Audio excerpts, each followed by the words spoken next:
You have a problem, I have a solution, therefore buy my thing. Because you as a business owner are logical, and that is a logical decision to make. Today's guest is David Jacob, the sales coach behind multiple seven-figure teams and a former top biller for your favorite online guru. Everyone thinks that their pitch is the reason that people buy, and it's not. Because ultimately, you do the same thing as everyone else, you just think your shit doesn't smell. He built his reputation closing millions of dollars in deals and teaching the internet's top closers how to think. Tactics are only as useful as they are scarcely known. Because the moment everyone knows about a tactic, it doesn't have the same effect. In today's episode, we unpack how he became one of the most effective closers in the online space. Do I think there's any merit to the idea that, you're born a salesperson or you're not? No. Do I think people have inclinations towards it that make them naturally a higher starting point? Absolutely, yes. How to think from first principles so that every conversation feels natural and converts. Unless you know why you're asking that question and you know what the answer that you want to that question is, don't ask it. And the psychology fast framework that beats script, gimmicks, and fake tonality tricks so that you can close just like him. Here's a set list of moves that you're going to do. Here's exactly how they should be performed. As soon as you go off script, it's game over. So if you want to understand human behavior, close more deals, and delete every script in your sales folder,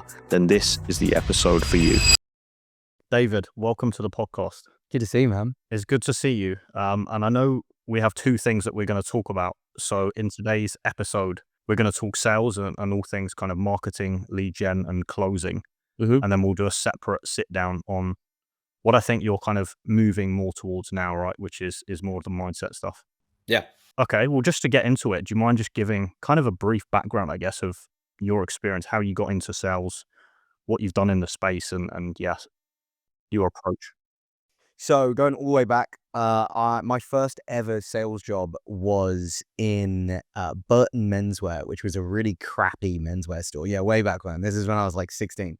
It was my first Saturday job.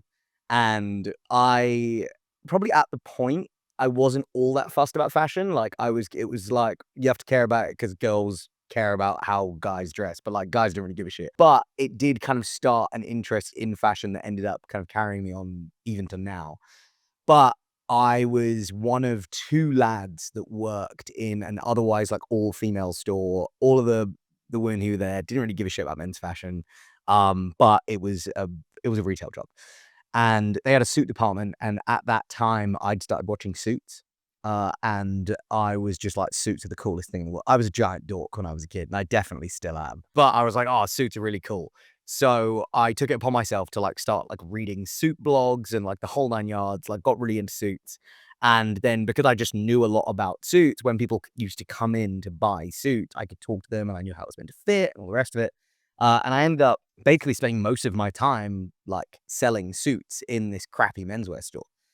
And after a while, suit sales just generally went up because I was selling more suits, because it wasn't a case of like, oh, like go look for a suit and if you like it, come to the till and buy it. It was very much more like me going there and wanting to like, get really into, why are you buying a suit? Like, where are you going to be wearing it? What are you thinking about this? What are you thinking about that? And like the average transaction values went up, like people came in repeatedly for more suits, whatever. So that was my first like proper sales experience. I then went on to luxury menswear. So I was selling I went from like 120 quid suits to like £4,000 suits and like £250 shirts, selling to like, the ultra wealthy. And that's where I really cut my teeth, I would say. That's where like I started, understanding how sales worked other than just ask questions. And there were a bunch of people who I worked with who were quite impactful in that journey. But from there, that was kind of the thing that got me into sales as an idea. From there, I went on to sell capital fundraising projects, app ideas when I was at uni, all the way through to consulting, to then when I started an agency, I then started a SaaS company, I then started a coaching company, I then worked at a bunch of different coaching companies, closing for really well-known people, just because I was good at it and enjoyed it. And sometimes it was a favor, sometimes it was like, I know I can make great money with this.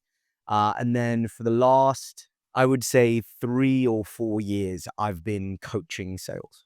So that's a whistle-stop tour of my background. Can we take it back to you as a child, though? Because Yeah. I don't know if this is true, but like my conception is you're kind of either born a sales guy or you're not. Like, you either have some Mm, kind of natural talent. Yes, you can get good at it if you don't yeah. have that, but, like, I guess where I'm going with this is, as a kid, were you kind Mm. of like an extrovert? You know, did you have some kind of innate sales ability?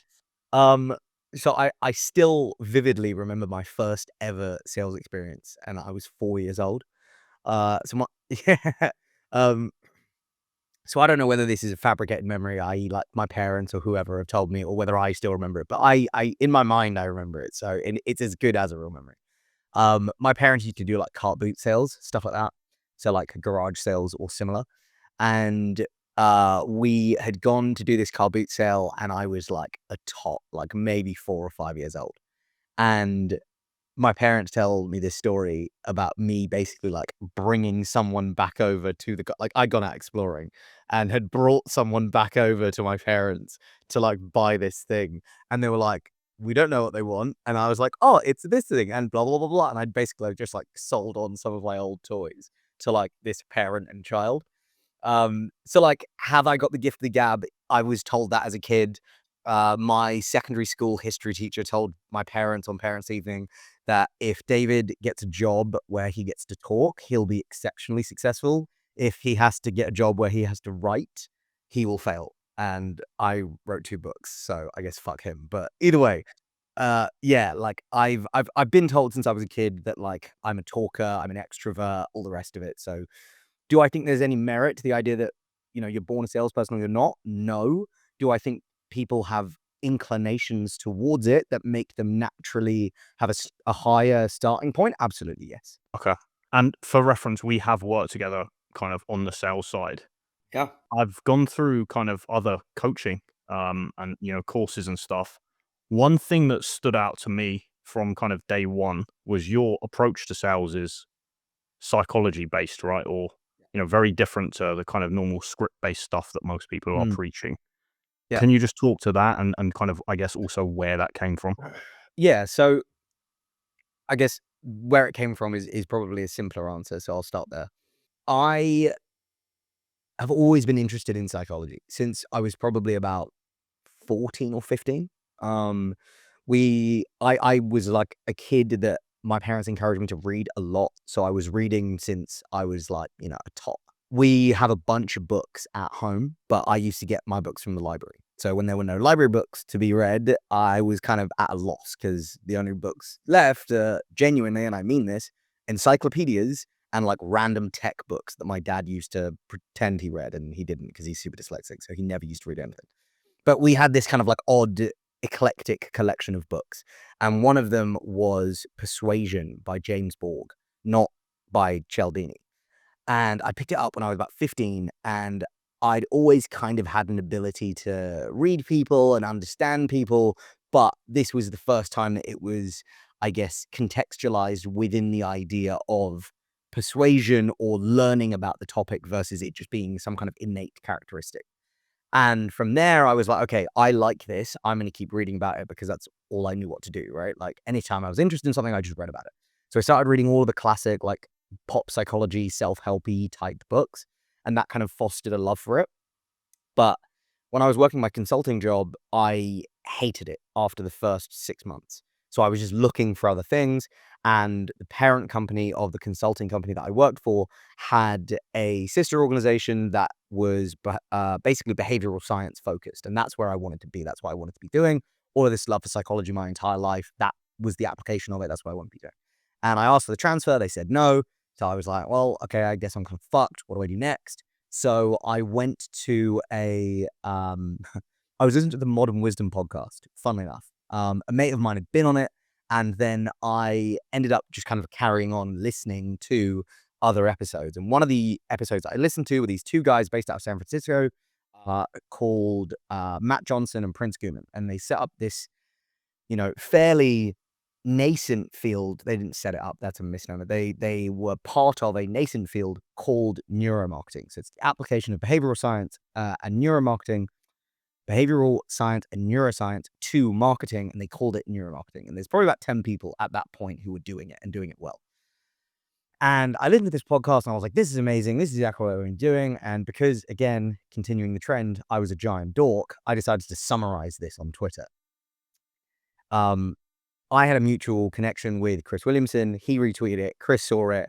Chris retweeted it. They saw it. And lo and behold, I ended up interning with them for ages. So I used to do my consulting job, and then in the evenings I would work for them, reading journals, summarizing, writing articles, you name it, whatever. And they became really early mentors of mine.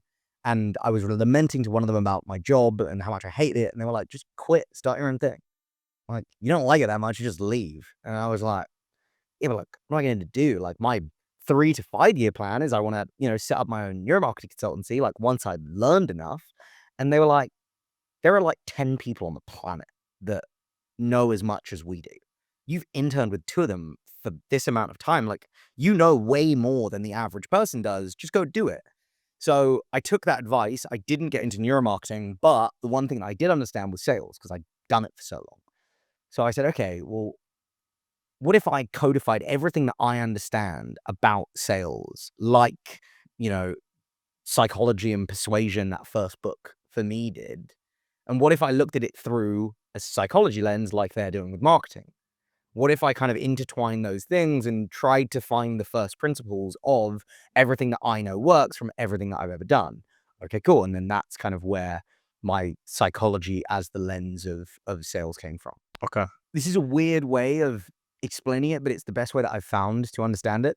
So when I was younger, I did Krav Maga for a little while, and irrespective of, all of the associated, where it comes from, whatever else. One of the most interesting things that I thought about it when I was learning it was it's based on natural instinctive movement. And the way that I understood sales was the same way. It's natural instinctive movement. When you're in a conversation, it has to feel human.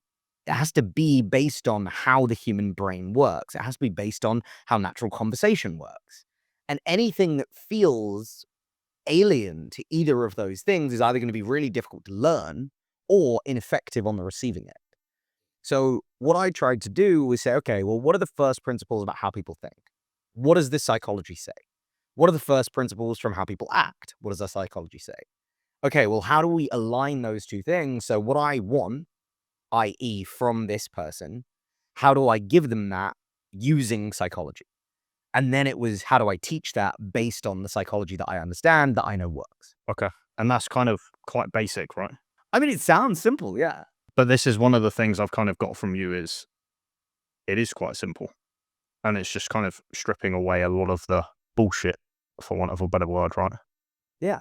I mean, the tough part about what I teach is the entire premise of it is based on understanding the human brain. And if you don't understand the human brain, you're going to struggle, right? And that in part comes from understanding yourself, but in part it comes from understanding other people, right? And one of the things that I talk about a lot is sales is in part empathy and in part persuasion. But if you don't have empathy, persuasion becomes the only thing you have in your locker, and it just becomes trying to convince someone that they should do something. And most people are highly resistant to that. So empathy has to be a key part in it. But if you don't understand empathy, if you can't show empathy, then you're screwed from point zero. So it is as easy as that. But if people are missing certain elements, then it just becomes very difficult. And that's where, ultimately my whole perspective on the sales coaching industry as a whole is they're focused on what's easiest to teach, not what's most effective. Can we talk about that then? Because I remember when we kind of first started working together, I'd just gone Yeah. through a certain guru's course who shall not be named. But it's very similar to kind of all the material out there, right? And it was very much like, basically, here's a script, here's kind of how to run the call, say it in this way, change the tone of voice like this, and it's kind of like a fabricated conversation that you're having with people. Yeah. Why is that approach wrong, and why doesn't it work as well as what you're saying here? It's continuing with the martial arts analogy. That's the equivalent of karate, right? Like, here's a set list of moves that you're going to do. Here's exactly how they should be performed in individual, right? And then in agglomeration, here's exactly how it should look. Okay, go, do it. And then in It's the real world, as soon as you go off script, it's game over. And that's And I've where I think that approach fails. I've been on calls with salespeople where that's actually happened, where I've kind of said something, and you can see in their brain, it's like this was not part of the plan, and it's like the computer breaks or the simulation breaks, Yep. It's and it exactly all that. falls apart. 100%. Because the moment that you don't have that, the moment that you don't have the guardrails and you don't know what is going to be the next thing that comes out of their mouth, well, now what do you do? Now you have to think on your feet, right? And there are certain salespeople that are very, and this is kind of what you alluded to, right? The gift of the gab, that are very naturally adept at thinking on their feet. And then for them, that's fine, right? But a script, especially the way that a lot of the big gurus teach it, is not allowing for that, right? It strips that away because you don't want to have to teach the average salesperson who isn't good at thinking on their feet what to do in every given scenario. What you want to do is you want to train something that caters for the lowest common denominator. You want it to be as evenly distributed as humanly possible, not getting people to the maximum of their capacity. And that's because these guys are just training and placing sales reps, right? They're not trying to get, close rates of 60-70%, which is very doable with your approach. Yeah. And this is not to make me out to be some kind of, sagely wisdom having, one of one sales coach. I stand by my theory, which is and this is only people I know, there are two people that I can think of off the top of my head that categorically blow me out of the water from a sales practitioner standpoint. They would absolutely crush me. I'm just better at teaching. And what separates me from the average person that goes into sales coaching is those sales coaches were phenomenal reps. But it's a very different skill set to be a phenomenal rep and a great coach. Those are separate. They're closely linked, sure, but they are separate. And that's where you get a lot of dissonance in the market where it's like, well, hang on, I went and worked with this person who's meant to be amazing, but it was crap. And it's like, well, yeah, because you're learning from someone who has all of their own individual idiosyncrasies that are based on how their brain works that you can't replicate because you aren't them. Can we talk about, more practically what you do then? Because from my understanding or like why I think you're different, it's more kind of framework based. So yes, you have kind of certain sections within a call where you're kind of or teaching me what kind of thing I should be doing, but it's not like here's the script. And also it's all about kind of the prospect's emotional level. Is that fair to say? And if so, could you kind of explain your Yeah, accurate. thoughts around that? So I would go as far as to say I'm not even a framework person.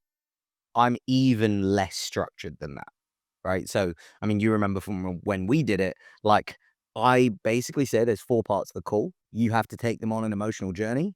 How you do that doesn't matter to me, right? They just have to go through that emotional journey.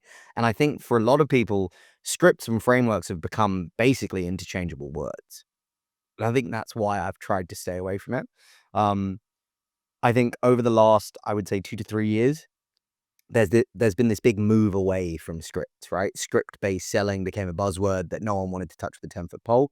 And then it became, oh, well, we don't use scripts, we just use frameworks, right? And a framework is just a script without exact wording. So it's the same thing, right? And what people will do is they'll create a framework and then they'll give example questions that you could use for each one. That's just a script without the structure. So now you just have a worse version of a script. And I think the thing that a lot of people forget is people are going to go to the lowest common denominator. And if that means that they can just look at this framework and there's 5 example questions underneath each stage of the framework, and they can go, oh, well, then that's all I need to ask. They're going to go to the path of least resistance 100 times out of 100. So when you give them examples, now they just use that.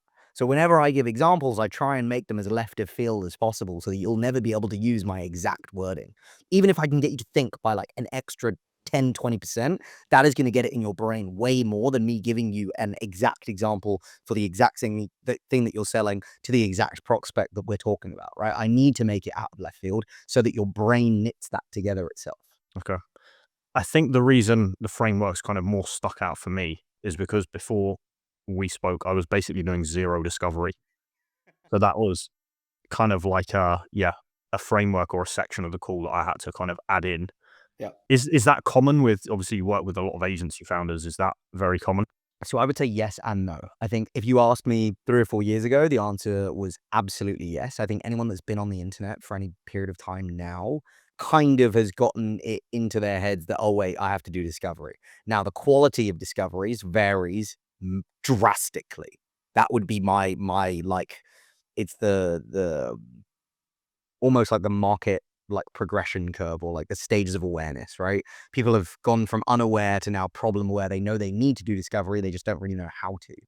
But I think for me, when I look at, like, what the deal is, quote, unquote, with, like, how people are doing it, I think the vast majority of people that are online are doing it. The vast majority of people who aren't, quote, unquote, "chronically online," just injecting hormozy et al. Into their veins, I think those people are still falling foul of the same problem, right? Which is they're very solution oriented, and it's just, let me pitch what I have, and if you like it, you'll buy it, right? And that's kind of where you started. Okay. So for someone like me who was doing no discovery before, how do you kind of teach good discovery and what does that look like? My honest answer, without it being like a trite, stupid answer, is you have to start with like bad discovery, right? Like trying to go from no discovery to good discovery is a mission in and of itself that I don't think a lot of people have in their locker, right? What that means in practical terms is the way that I understand discovery is no one wants to be sold because it's a feeling that icks a lot of people out. And as a result, a lot of people's discovery when they first learn that they need to do it feels like railgun questioning, right? It's like a belt-fed machine gun of just tick box questions that they feel like they need to be asking because that's what discovery is. Whereas the way that I look at it is because no one needs to be solved, discovery's function is to understand where they're at, where they wanna be, and then make them comfortable actually asking, like, having questions asked to them. And most oftentimes, even people who are doing solid discoveries, you can tell that there's a lot of discomfort on behalf of the prospect, right? Like, they're happy to answer the questions, but their patience is getting thin, right? Even when the questions are solid discovery questions. So there's it kind of comes in two forms. And I think unless you've really mastered being able to go through discovery in a way that allows you to feel natural and sound natural to someone else, you're still not doing the best discovery you could, right? Because all that will happen is that tension and that resentment of being asked questions as you progress through the call when you try and, develop pain or, elucidate what the impact is going to have, for example. That is where people tend to start getting actually frustrated because all of that initial like discomfort of being asked questions in a way that they weren't comfortable with then resurfaces down the line when it's actually way more important. Okay. So it's almost like when you start out, and I certainly remember this from myself, like you're asking questions for question's sake, and it's like a police interview. Yeah, exactly that. So instead of that, you want to be kind of asking questions with a purpose so that you can lead the call. And then, as you said, it's kind of, making them aware of the problem and the solution and the kind of gap, right? And then taking them on that emotional journey. Yeah, exactly that. Okay. So it's purpose driven questioning, not questioning for question's sake. Yeah, like the one thing that I always kind of used to parrot on at my sales coaching clients is like, unless you know why you're asking that question and you know what the answer that you want to that question is, don't ask it. Don't ask it. You will blow up a sales call by asking a question that you hadn't thought about prior to opening your mouth. It's just the easiest way to screw up because you just don't know, right? And I think this is something that a lot of people get told to ask open questions. And I don't think that there's anything inherently wrong with that, right? But the problem with open questions is, especially if you haven't forethought the chain of questions you're going to ask after that, is you're now up shit's creek. Because any answer that they give that doesn't take you in the direction of the sale now is going to take you off. It's going to take you off piste, right? Then you need to do extra work to drag them back to where they're meant to be, and now you're wasting time, right? It's an inefficient mechanism. So the way that I've always taught sales is you got to think backwards, not forwards, because there's an infinite number of ways you can go forwards to whatever your end goal is. There's a very finite number of ways you can go backwards. It's like, when you're in a maze Hmm. or you're trying to solve the maze, you start at Yeah. the end, right, and work to the start. Right. Another thing that kind of stood out when I was going through the program that you've got is there's not actually that much on sales in there. There's a lot of it on what I would call like behavioral science or, yeah, like we said, kind of psychological first principles. Yeah. Can you just talk to, why that is obviously, and then secondly, some of the key ones that you Yeah. you have in that program? So the way that I teach sales, and I think this is how most, if not everything, should be taught, is principle, method, tactic. Tactics have the shortest half-life. And what I mean by that is, let's say that like Hormozy comes out with, I did a whole, like mini thread on this on Twitter a while ago after Hormozy's $100 million money models came out. Tactics are only as useful as they are scarcely known. Because the moment everyone knows about a tactic, it's now permeated into the market, and now everyone's seen it, and therefore that tactic is less useful, right?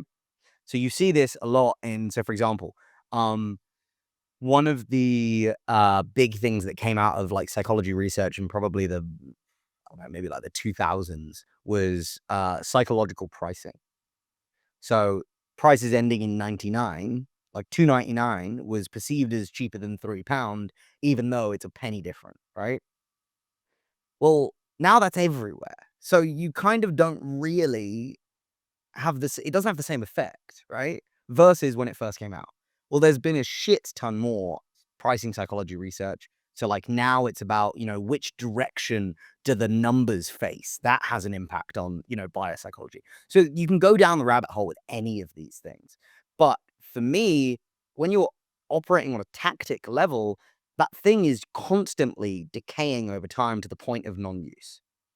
Well, methods are what tactics get derived from. So a method might be something like a one-time offer or a bump offer is a method, right? There are a million tactics that will spawn from those two methods, but the method itself will have a much longer half-life than the tactic will, right? And then underneath the method is the underlying principle, right? So the underlying principle of a one-time offer or a bump offer is scarcity, right? You are not going to get this again. This is the only time that you can buy this thing, okay? Well, that principle of scarcity then spawns upsells, cross-sells, bump offers, one-time offers, whatever it might be within a funnel, yeah? Scarcity, oh, well, if you wanted to split this up, this, high ticket payment, you can absolutely do that. We have a number of options based on whatever you think is going to be most beneficial to your financial situation. But you've got to make a decision now. I'm not allowed to offer this, after you leave this call. So if you leave this call without buying anything, then it's going to be full price, right? It's scarcity. The fundamental root of that is making this choice scarce, right? So principles underlie methods, methods underlie tactics. Principles will exist forever. Methods have a longer half-life, but still a half-life. Tactics have the shortest half-life.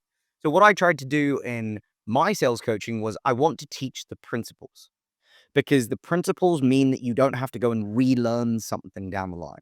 You're not going to come back to me in 6 months or a year or 2 years and say, this thing doesn't work anymore, right? And we're seeing that in now some of the like bigger, well-known sales coaches is that you go online and you read the reviews and it's like, oh yeah, the stuff's outdated. It doesn't work anymore. Everyone knows about blah, blah, blah, blah, blah. And it's like, well, yeah, because they're teaching tactics and methods. So it's inevitable that that is the then knock-on effect of that, right? But if you go down to the principle level, now these things become timeless. So everything in my, especially in the course that I have, is underlying principles of psychology, underlying principles of human behavior, underlying principles of communication. Because if I teach that, then I never have to worry about the thing decaying over time. Okay.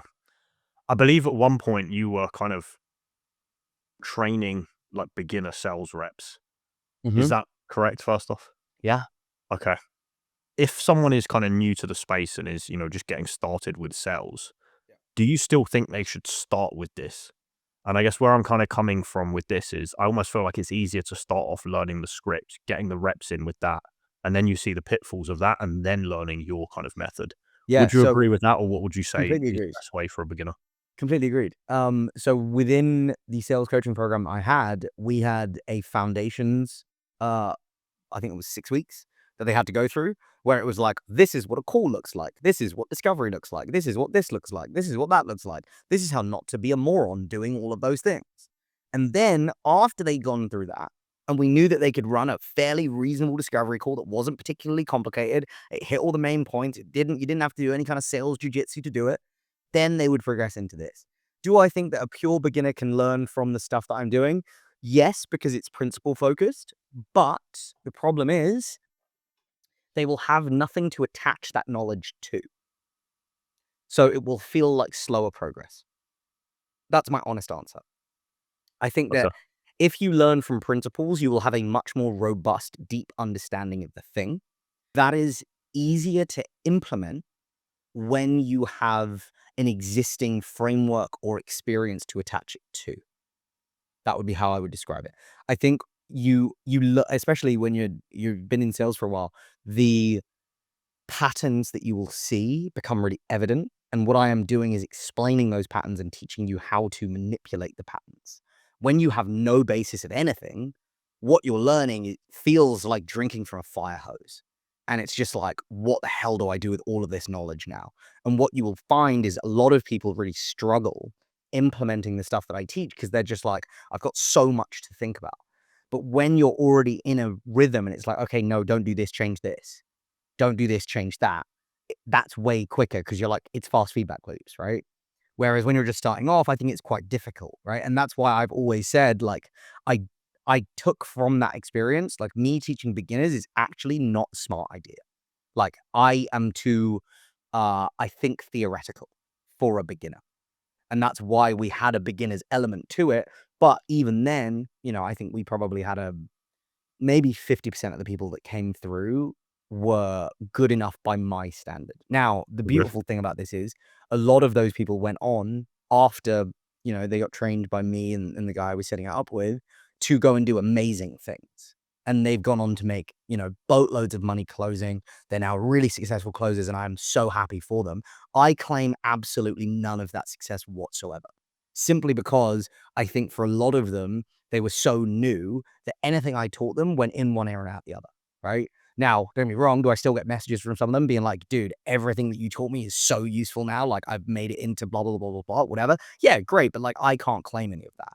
That is them because they know the principles, then taking that and learning and improving over time, right? Like one of the things that I tell all of my clients and all the guys I used to coach, take a feather from every goose, but trust no man entirely. Like, do not believe that I'm some kind of like sales genius. Take what I've taught you and battle test it and go out and find other coaches and other mentors.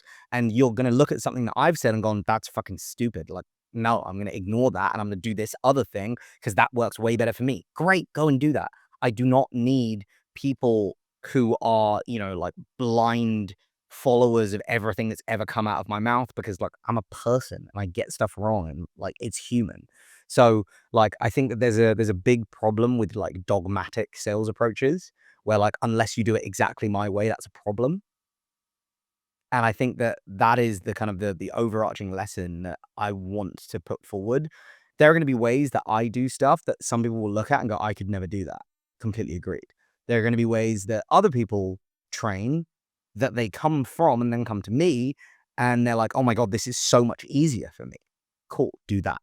Yeah, this was the first program I've been in where I vividly remember that, where it's like, this is not the final answer. This is part of an ongoing process. And I'm not God, right? Like I get stuff wrong and there's things that might work for you or might not work for you. So that was very interesting. Another thing that I kind of was doing wrong as well is I was spending far too long on the pitch. Mm. And again, I kind of vividly remember this when going through the material and speaking to you is like, that's not the focus or the focal point of the call, right? Yeah. Can you just talk to that and explain why I was doing it wrong, for example? Everyone thinks that their pitch is the reason that people buy, and it's not. Because ultimately, you do the same thing as everyone else. You just think your shit doesn't smell. They don't care, right? Like ultimately, it's whether they trust you, whether they trust the thing itself will work, and whether they trust. Like I stole this off Jordan Belfort unashamedly. I'm not a huge fan of his sales style, but this was a beautiful explanation of like how people make decisions, right? They have to believe in you, the individual. They have to believe in the thing that you sell, and they have to believe in themselves. That's it. Well, if they don't trust you because you spent all of your time telling them how smart you are and blowing smoke up your ass, probably not going to get a sale. If you did absolutely no work on how they are thinking and how they're going to make this decision and how they feel, they probably don't believe in themselves because they're going to be racked with guilt and worry and fear and all the other stuff. And then if they don't believe in the thing, well, that's the one thing that you're hinging on. You're hinging on them believing that the thing itself is going to be the reason that they buy.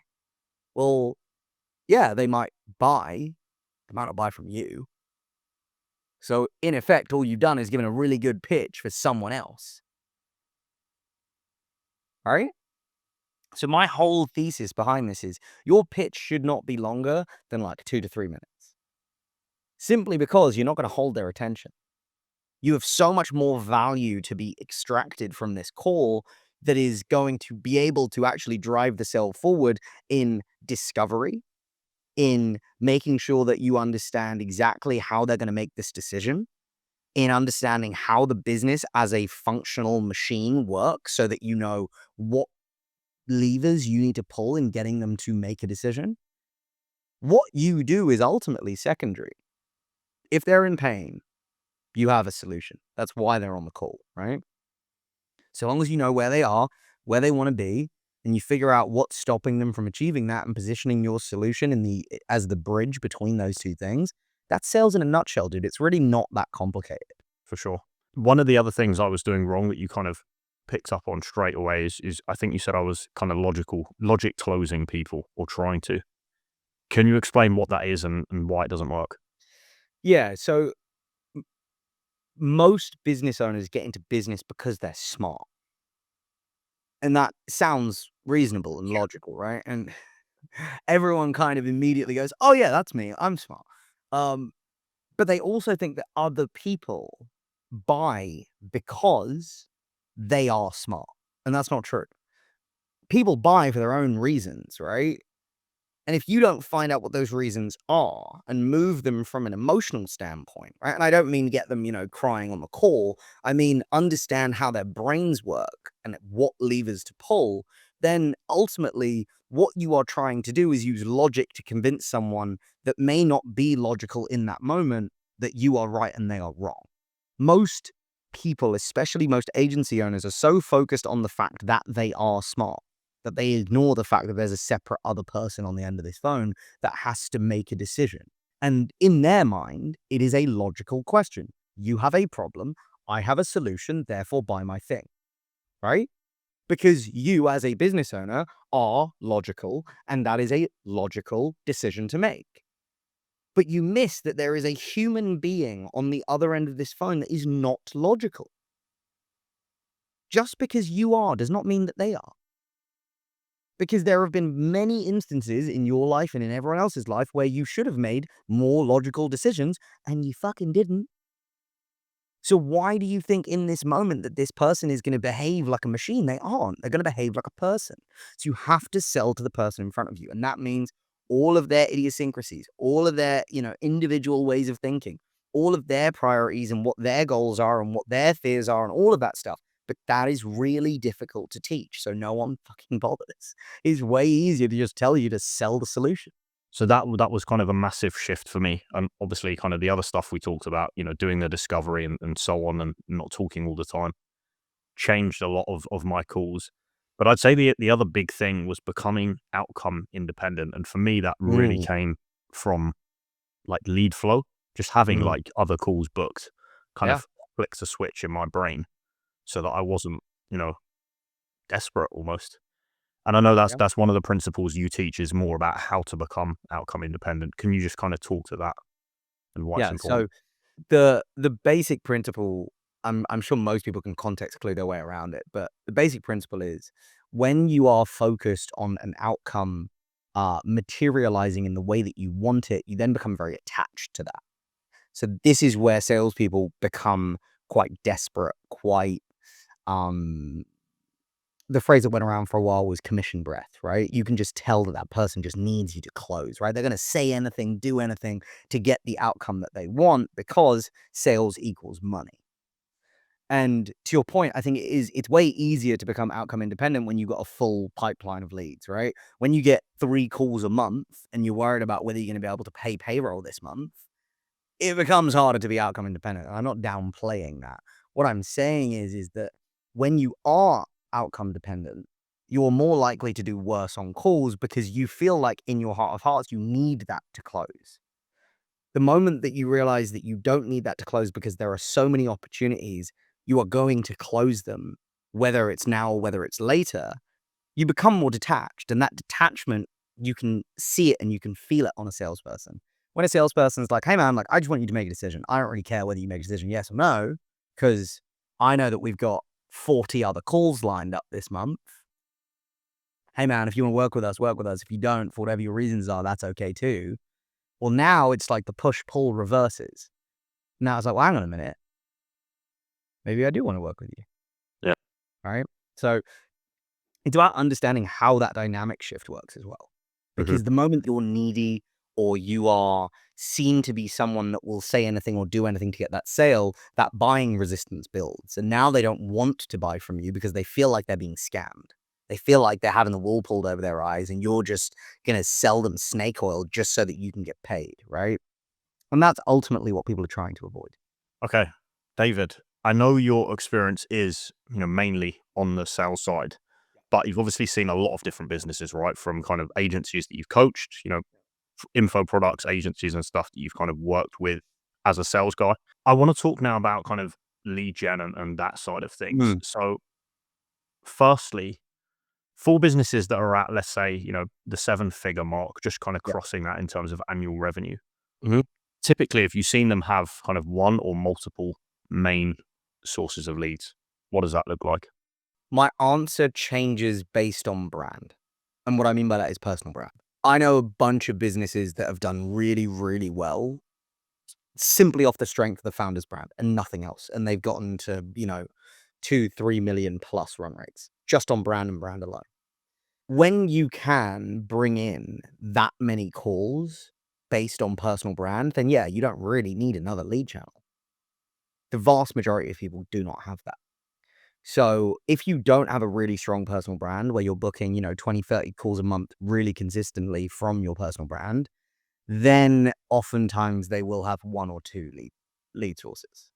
And that's mostly organic making up, the cherry on top and paid being the lion's share. Okay. And just to clarify that, for people without a personal brand, you're saying they typically have some form of personal brand making up some form of kind of lead flow. And then the other source is paid ads. Is that true? Paid ads or any other form of paid marketing, right? So like I know that, I class cold email as a paid simply because like, and this There's a is, cost to book a call, right? there is a cost to book a call. Exactly. Right. So that's the first thing. The second thing is way back in the day when I first started a cold email lead gen agency 5 years ago, you could run a lead gen agency on a shoestring budget. It was so cheap. Now it's expensive to run a lead gen agency, right? The days of like, 70, 80% margin lead gen agencies is dead and buried. That does not exist anymore. Now, a 45 to 55% margin is pretty normal. So, like, the opportunity cost of, you know, paid ads versus cold email, back in the day, you'd be an idiot not to be running cold email. Now, with it getting more expensive, I think there's something to be said about paid media. And now, again, giant caveat, I'm not a marketer, right? But can I see people winning really, really, really heavily using paid now? Yeah, I can. Do I see cold email getting a lot harder proportionally from where it started, 5 years ago when that big cold email boom happened? Yeah, I think it's way harder now. And I think that it's way more technologically advanced, right? Like Yeah. back in the day when I started, we were having teams of Filipinos write first lines. Now you've got, GTM engineers using Clay to build hyper personalized, blah, blah, blah, blah, blah, whatever, right? But people are racking up tech bills like nobody's business, right? The cost of data is going up, sending infrastructure, email, everything, right? It's all now way more expensive. So in my mind, That's a paid channel. It's not essentially free like it was, 5 years ago. So I think that, does it still work? Absolutely. Does it work like gangbusters like it did 5 years ago? No. Is it as cheap as it was 5 years ago? No. Okay, cool. So it's now just any other paid channel. There's a cost to book a call. The infrastructure has to be there. You have to know what you're doing. You have to be able to do it in a certain way, yada, yada, yada. It's a paid channel. So yeah, some form of paid media and then organic making up, probably 5 calls, 5 to 10 calls if you have a small to medium personal size brand. Okay. Outside of organic content, paid ads, Yep. cold email, what other Yep. lead channels do you see that work well? Referrals. And I know that's kind of like a dirty word in the agency space because it's like, oh, they only rely on referrals. That's really bad. I know multiple $1 million businesses that exist solely on referrals. So, I Yeah. mean, you can either be like, oh, this is not predictable, or you can just make it predictable. Like it's not that deep, right? So Like let's most people, talk about that, yeah. right? Because there's a difference in my eyes now, or after speaking with you about this, between what I was doing with referrals and what you class as referrals.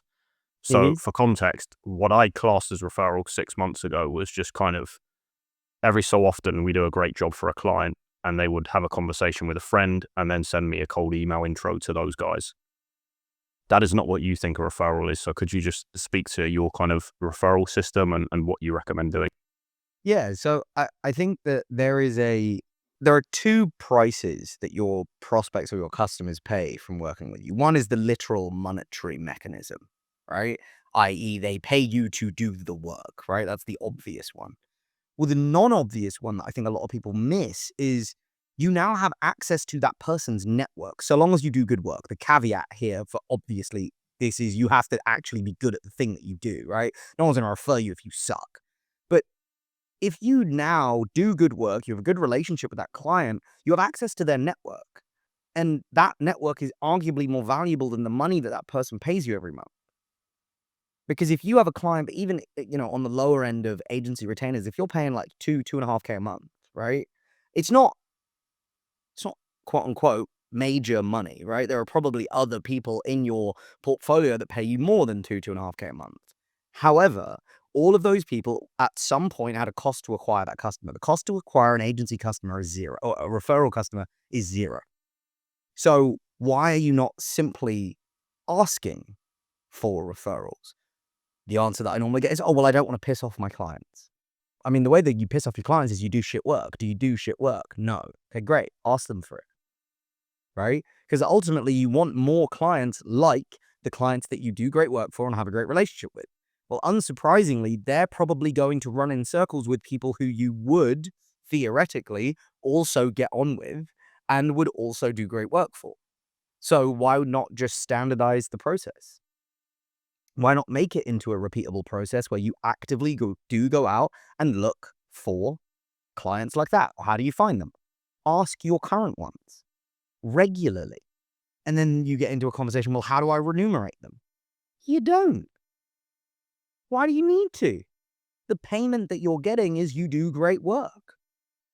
Or sorry, the payment that they're getting is you do great work.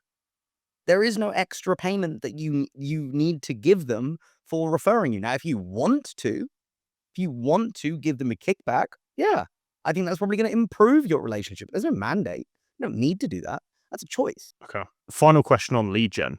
Mm. As you scale, obviously you need kind of other channels and you need to kind of scale up the ones you have for sure. But in terms of, yeah, kind of adding new channels, let's say you've got a business, they're at 3 million annual revenue. They've got, Yeah, paid ads, they've got a good personal brand. Mhm. Maybe they're doing, cold email as well. Sure. They're looking at, let's say, a new channel, let's say SEO or LLM kind of SEO. What would you say to them in terms of like they should hire an agency to do that, or they should kind of from day one kind of figure it out in house and kind of build themselves? So I think that I have two distinct thoughts, and they kind of go in opposition to each other, which is not particularly helpful. But my first instinct is you'll never know what another person is doing wrong unless you have a pretty solid understanding of what the thing looks like when it's good, right? When you have the quote unquote freedom of already having a business that does, a few million a year, theoretically, you should have the mental energy and the time and the, available headspace to go out and do that initial research and do that initial learning so that you could implement it as a new, very nascent, low impact, let's try this out and see where we go wrong approach to a new channel. That said, a lot of people don't feel like they have enough time. They don't feel like they have enough, mental energy to go out and start something new. So, hence the second idea behind this, which is, yeah, I think oftentimes it can be helpful to just hire an agency off the ground. I think that, especially considering the constraints that a lot of agency owners feel like they're under, it's a way faster path to success, but you also just don't know what good looks like. So you're kind of at the behest of whoever you end up hiring to do this thing and do it well because you ultimately don't know what good looks like. Very interesting.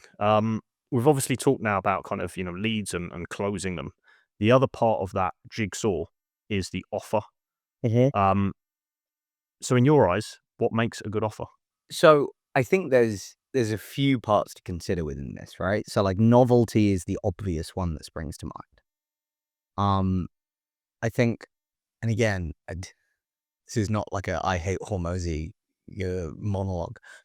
After $100 million offers came out, right, everyone and their grandmother were like, oh my God, this is the greatest thing to have ever been created. So what did you get, right? It's the same like tactic idea, right? The half-life of it just gets destroyed. So within 6 months, everyone had a or you don't pay offer. Well, now the thing doesn't work because now they don't pay for anyone, right? So like the novelty of it diminishes immediately.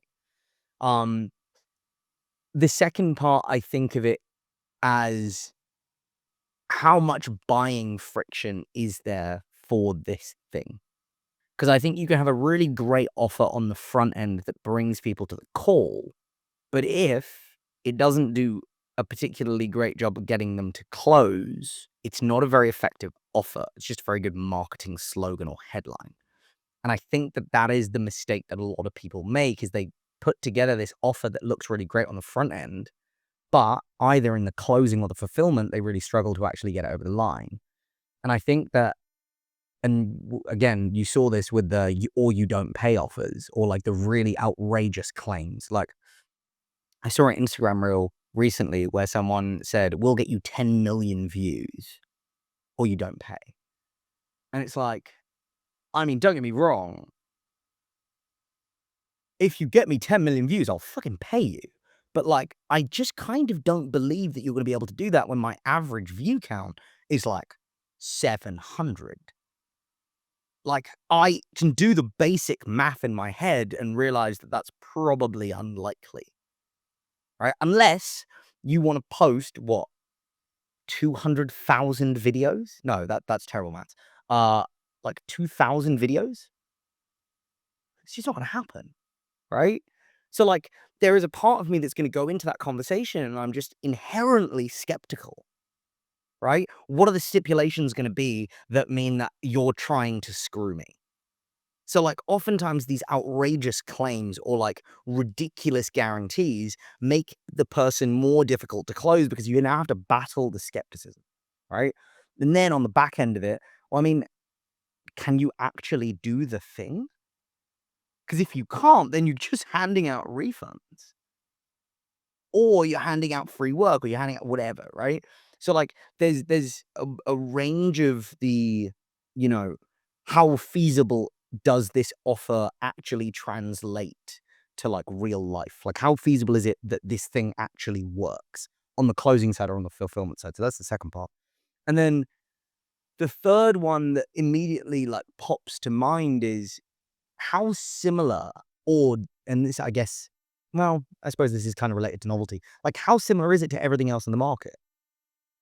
Because if you are no different, i.e. not novel, to everyone else, you kind of end up in a sticky situation where it just becomes table stakes, right?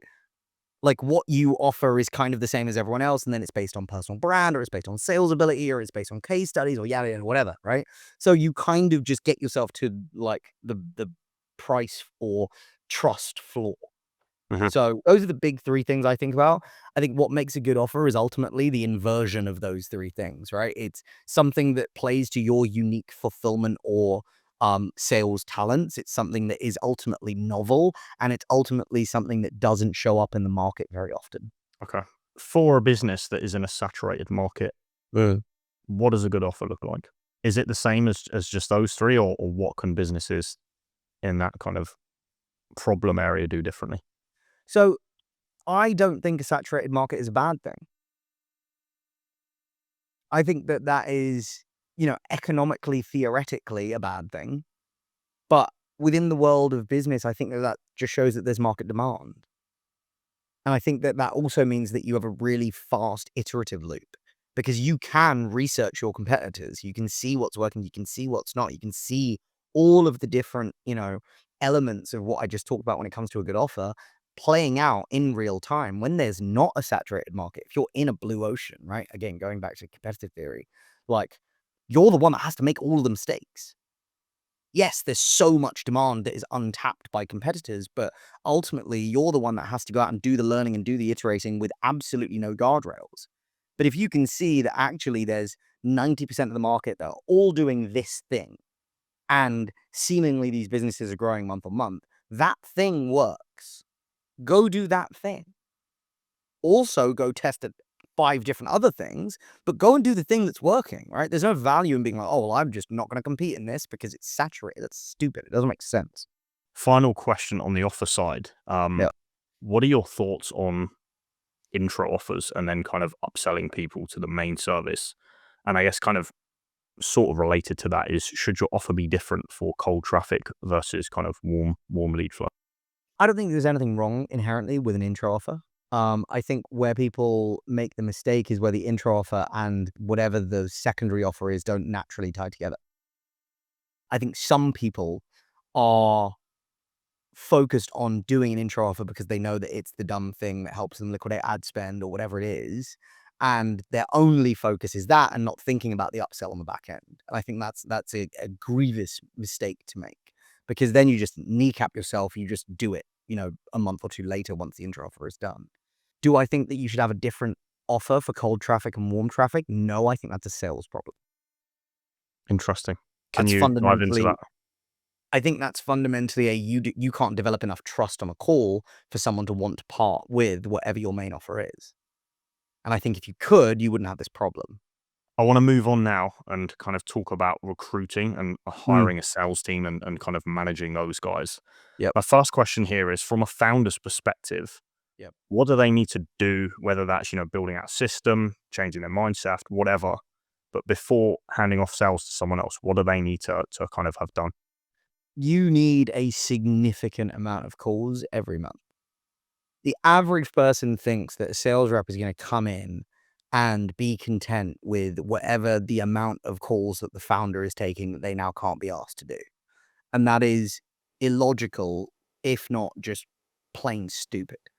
Because you have to think about this from a like a mathematical perspective, right? Everything in your life can be solved with sixth grade math.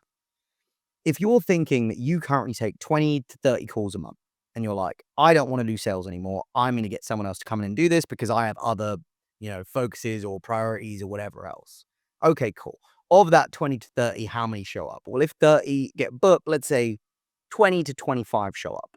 Realistically, 20 to 22, but let's use 20 as a easy math's sake. Okay, of that, how many are qualified? Let's say 3/4 of which are qualified. Okay, 15 live calls that are actually qualified that your man can sell. Okay, cool. Let's say that he's bloody amazing. And out of those 15, he closes 6.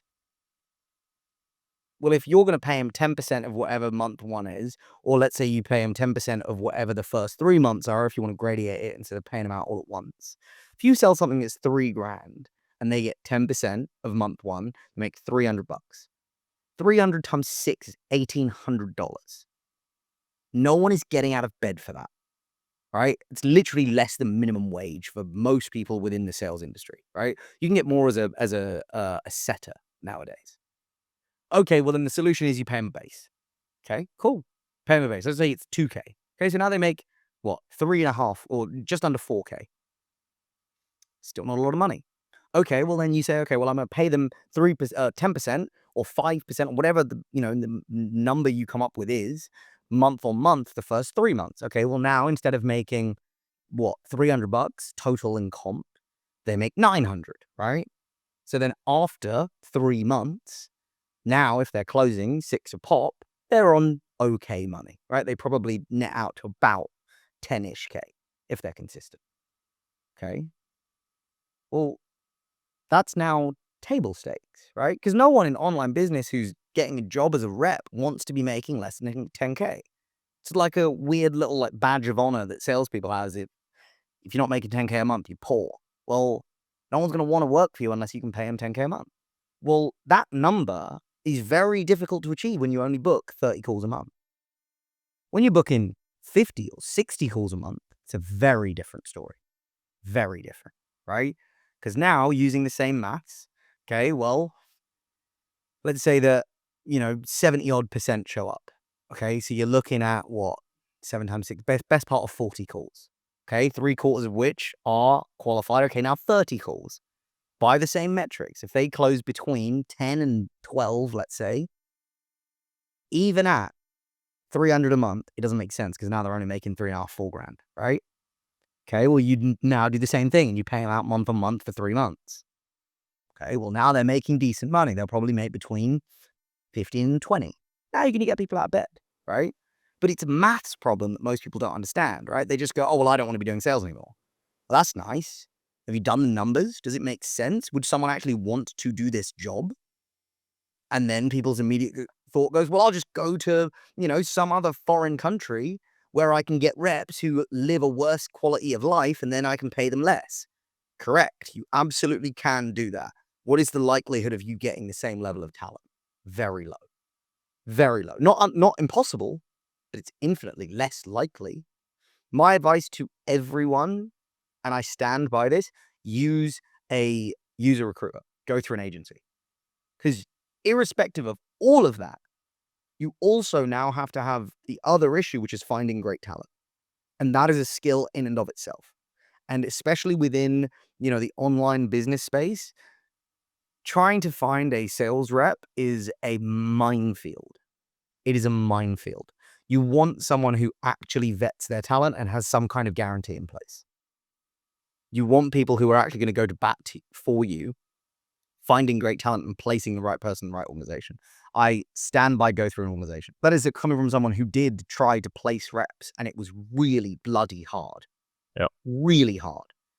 I have genuinely one person that I recommend people go to, and they've taken over the sales space almost entirely. So go to Deal Fuel, work with Dev, they'll sort you out. And I'm very open with that. So yeah, Cool. shameless plug. Okay. We've talked about kind of the numbers that you want to get Mm. someone to. If they're a good sales rep, I think you're basically saying 10 to 20K a month, right? Yeah. How do you structure that pay pack? How do you incentivize someone? It's very dependent on the offer and what they're actually selling.